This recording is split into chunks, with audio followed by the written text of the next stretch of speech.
जब तक तुम दुनिया को रिएक्शन दोगे, दुनिया तुम्हें एक पपेट की तरह नचाएगी। लोग तुम्हें यूज करेंगे और तुम्हें पता भी नहीं चलेगा।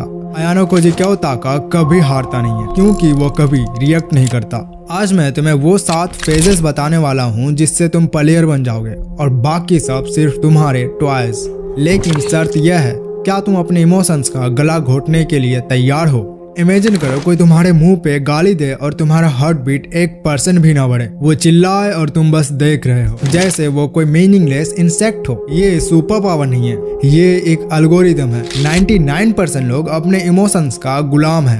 अगर तुम्हें वो टॉप 1% में आना है जो पूरा रूम को बिना बोले डोमिनेट करता है, तो ये वीडियो तुम्हारी लाइफ का सबसे इम्पोर्टेंट वीडियो होने वाला। वीडियो एंड तक देखो, क्योंकि फेज 7 तक पहुंचते पहुंचते तुम्हारा पुराना वर्जन मर चुका होगा। Phase 1 input detection. प्रॉब्लम तुम्हारा गुस्सा नहीं है, प्रॉब्लम यह है कि तुम्हारा सिस्टम हर चीज को पर्सनल अटैक की तरह ट्रीट करता है। जब कोई तुम्हें गाली देता है या डिसरिस्पेक्ट करता है, तुम्हारा दिमाग चिल्लाता है, इसने मुझे हर्ट क्यों किया, इसने मुझे हर्ट करने की जरूरत भी कैसे की, और वहीं तुम हार गए। अयानो कोजी का दिमाग अलग तरह से वायर्ड है। वो इंसल्ट को इंसल्ट नहीं मानता, वो उन्हें बस इन्फॉर्मेशन मानता है। अगली बार जब कोई तुम पे चिल्लाए तो ये मत बोलो कि वो तुमसे गुस्सा है, ये बोलो कि इंसान का वोकल कॉर्ड वाइब्रेट कर रहा है, इसका ब्लड प्रेशर हाई है और ये कंट्रोल खो रहा है। देखो, जब कोई कुत्ता भौंकता है तो क्या तुम ऑफेंड होते हो? क्या तुम भी उन पे चिल्लाते हो? तुम बस सोचते हो, ओह ये एक जानवर है, ये शोर मचा रहा है। तुम बस इतना ही सोचते हो। तुम्हें वही सेम नजर इंसानों के लिए भी यूज करना है। द मोमेंट जब तुम उनके शब्दों से इमोशन ही निकाल दिया और उन्हें सिर्फ डाटा बना दिया, तुम अनटचेबल बन जाओगे। याद करना, words are just sound waves, उनमें कोई पावर नहीं होती जब तक तुम उन्हें पावर नहीं देते, मतलब रिएक्ट नहीं करते। अभी तुमने सिर्फ इनपुट लिया है, तुमने रिएक्ट नहीं किया, लेकिन उस डाटा का करना क्या है ये फेज 2 में हम जानेंगे। Phase 2 latency. फेज 1 में हमने डाटा कलेक्ट किया, लेकिन फेज 2 में हम उस डाटा को फ्रीज करेंगे। इंसान की सबसे बड़ी वीकनेस है रिफ्लेक्स, मतलब कोई मारे तो हाथ उठता है, कोई गाली दे तो मुंह खुलता है। ये एनिमल इंस्टिंक्ट है। अयानो कोजी इस इंस्टिंक्ट को मार चुका है और साइंस इसे स्टिमुलस रेस्पॉन्स गैप कहते हैं। एवरेज लोगों के लिए ये रिएक्शन सिर्फ 0.1 सेकेंड का होता है, तुम्हें इसे 3 सेकेंड तक खींचना है। टेक्निक सिंपल है पर टेरिफाइंग है, द 3 सेकेंड रूल। जब अगला इंसान अपनी बात खत्म करे, तुरंत जवाब मत दो। Do nothing, absolutely nothing. बस उनकी आंखों में देखो, गुस्से से नहीं, क्यूरियोसिटी से। जैसे तुम किसी बैक्टीरिया को माइक्रोस्कोप में देखने की कोशिश कर रहे हो। ये जो 3 सेकंड का गैप तुम क्रिएट करोगे ना, ये उनके दिमाग में केओस मचा देगा। वो सोचेंगे मैंने कुछ गलत बोल दिया क्या, ये डर क्यों नहीं रहा, ये क्या सोच रहा है। याद रखना, silence is heavy, silence uncomfortable होती है, और जो इंसान उस साइलेंस को होल्ड कर सकता है, कंट्रोल उसी के पास होता है। तुमने रिएक्ट नहीं किया, तुमने पॉज लिया। अब वो कंफ्यूज हो चुका है, लेकिन तुम अभी भी बॉडी के अंदर हो। फेज 3 में हम बॉडी को छोड़ देंगे। Phase 3 dissociation, the third person view. तुम शांत खड़े हो, लेकिन अंदर अभी भी स्टॉर्म चल रही है। दिल तेजी से धड़क रहा है। जब तुम वीडियो गेम खेलते हो और तुम्हारा कैरेक्टर मरता है, क्या तुम्हें दर्द होता है?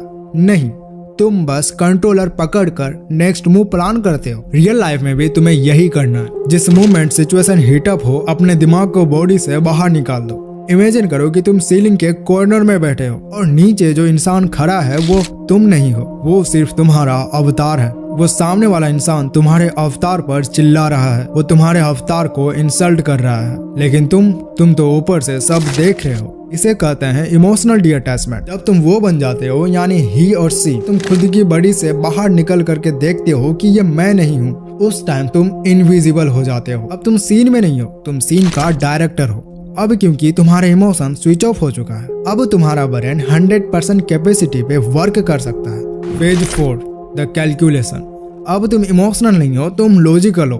अब फेज 4 में हम मैथ्स लगाएंगे। दुनिया में हर रिएक्शन एक प्राइस होती है। लोग सोचते हैं गुस्सा बहुत फ्री है, गलत। गुस्सा एक्सपेंसिव है, महंगा है। जब तुम चीखते हो, तुम्हारा कोर्टिसोल बढ़ता है, फोकस खत्म होता है और तुम अपने कार्ड्स रिवील कर देते हो। ये एक बैड इन्वेस्टमेंट है। देखो, अगर तुम रोड पे कीचड़ में पत्थर मारोगे तो छींटे तुम पर ही आएंगी, ये लॉस है। लेकिन अगर तुम साइड से निकल गए तो कीचड़ वहीं सड़ा रहेगा और तुम सेफ रहोगे, ये प्रॉफिट है। So do the calculation rapidly. क्या ये इंसान मेरी एनर्जी के लायक है? क्या इससे आर्ग्यू करके मुझे कोई फायदा होगा? 99% केसेस में आंसर होगा नो। और क्योंकि ये डील लॉस में है, तो हम इस पर डील नहीं करेंगे। अब मान लो कोई स्टॉक्स है, वो ऑलरेडी तुमको लॉस दे चुका है, क्या तुम उस पर और पैसे लगाओगे? नहीं लगाओगे। सिंपल है, तुमने कैलकुलेशन कर ली, डिसीजन ले लिया, रिएक्ट नहीं करना है। अब वक्त है इस नॉन रिएक्शन को चेहरे पर लाना। Phase 5, the poker phase.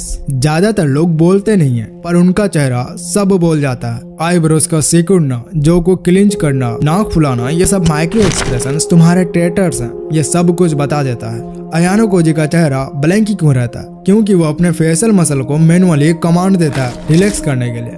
अपने माथे की, अपने फोरहेड की टेंशन छोड़ो, अपने जो को अनलॉक करो, और सबसे इम्पोर्टेंट, अपनी आंखों की चमक को बुझा दो। एनिमे कम्युनिटी इसे डेड फिश आई कहते हैं। इसका मतलब ये नहीं है तुम सो रहे हो, इसका मतलब है तुम्हारी आंखें फोकस तो कर रही है पर जज नहीं कर रही है। सामने वाला इंसान गुस्से में है, वो रिएक्शन ढूंढ रहा है, पर जब उसे तुम्हारे चेहरे पर नथिंगनेस मिलती है तो वो डर जाता है।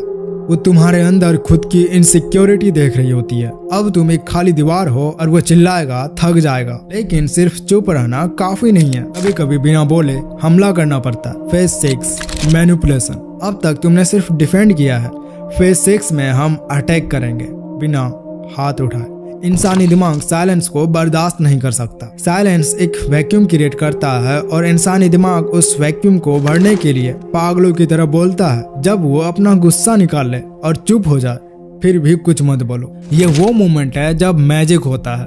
उनके ऑकवर्डनेस बढ़ेगी, वो अनकंफर्टेबल होंगे और उस साइलेंस को भरने के लिए वो स्टूपिड चीजें बोलना शुरू करेंगे, वो एक्सक्यूजेस देंगे, वो झूठ बोलेंगे, वो अपना राज उगल देंगे। अयानो कोजी लंबे आर्ग्यूमेंट नहीं करता, वो सिर्फ छोटे सवाल पूछता है। ओपोनेंट्स अगर बोले ये सब तुम्हारी गलती है, तुम बोलो कैसे? जब तुम शांत रहकर सवाल पूछते हो, तुम उन्हें जस्टिफाई करने पे मजबूर कर देते हो। अब वो गुस्सा नहीं करेंगे, वो तुम्हारे सामने सफाई देंगे। अब यहाँ पे उनका गेम खत्म हो चुका होगा। Phase 7, the checkmate. यहाँ बहुत लोग गलती करते हैं, वो जीतने के बाद हंसना स्टार्ट कर देते हैं। अयानो कोजी बिल्कुल ऐसा नहीं करता। असली जीत ये नहीं है कि तुमने उन्हें हरा दिया है, असली जीत तो यह है कि तुम अनटचेबल रहे। सोचो, वो चिल्लाए, उनका बीपी बढ़ा, उनकी इमेज खराब हुई, उन्होंने सब कुछ खोया, और तुम्हारी हार्ट बीट नॉर्मल है, तुम्हारी एनर्जी फुल है, तुम्हारे शर्ट पे एक दाग तक नहीं, तुमने मार तक नहीं खाया, बस एक आखिरी लुक दो, डिस्कस वाला नहीं, पीटी वाला। मतलब तुम उन पे तरस खा रहे हो, जैसे तुम किसी बच्चे को देख रहे हो जो थक कर गिर गया, फिर वहां से चले जाओ। तेजी से नहीं, वहां से दौड़ो मत, बस कामली वहां से वॉक अवे कर जाओ, जैसे वहां कुछ हुआ ही नहीं था।